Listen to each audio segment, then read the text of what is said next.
దేవునికి స్తోత్రం. ప్రియమైన సహోదర సహోదరులకు శుభాభివందనములు. ఈరోజుదైన వాగ్దానము ద్వితీయోపదేశకాండం 5:10. నన్ను ప్రేమించి నా ఆజ్ఞలను గైకొని వారి విషయంలో 1000 తరముల వరకు కరుణించేవాడనై ఉన్నాను.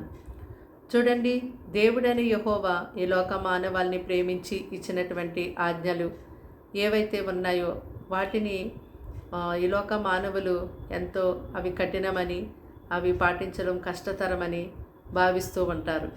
అయితే ప్రభు అంటున్నాడు కదా, నన్ను ప్రేమించి ఎవరైతే నేను ఇచ్చినటువంటి ఆజ్ఞలు గైకుంటారో వారిని నేను 1000 తరముల వరకు కరుణించేవాడనై ఉన్నాను అని దేవుడు సెలవిస్తున్నారు.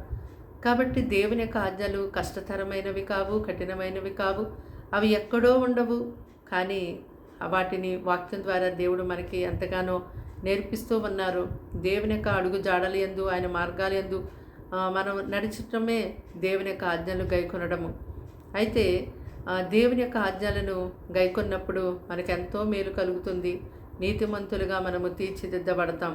అయితే దేవుని యొక్క పరిశుద్ధ లేఖనాల్లో మనం చూసినప్పుడు భక్తులు మోషే గారు, నోవాహు, అబ్రహాము వీళ్ళందరూ కూడా ఇంకా అనేక మంది భక్తులు దేవుడు వారికి ఆజ్ఞాపించినట్టుగా వారు చేయటం ద్వారా వారి దినాన మనకు ఎంతో గొప్ప మార్గదర్శకులుగా దేవునికి మహిమకరముగా వారు ఈ లోకంలో ఉన్నారు.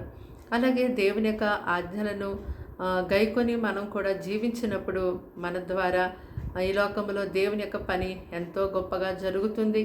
అలాగే దేవునికి ఎంతో మహిమ వస్తుంది.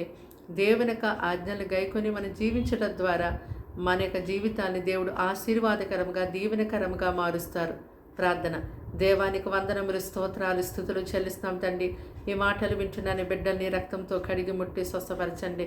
వారికి వారింటి వారికి రక్షణ ఇవ్వండి. వారి పిల్లలను పోషించండి. కీడు శోధన పని తప్పించండి. అనారోగ్యంతో ఉన్న వారిని ముట్టి స్వస్థపరచండి. ఎలాంటి చెడు వ్యసనాలతో వారు పడి ఉన్నారో ఆ వ్యసనాల నుంచి విడిపించండి. అయ్యా, వారి కుటుంబాల చుట్టూ, వారి గృహముల చుట్టూ మీరు ఉండండి.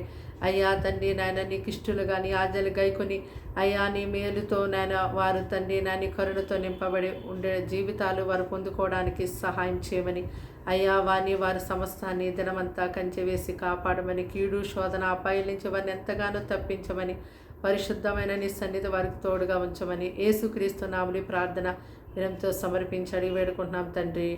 ఆమేన్.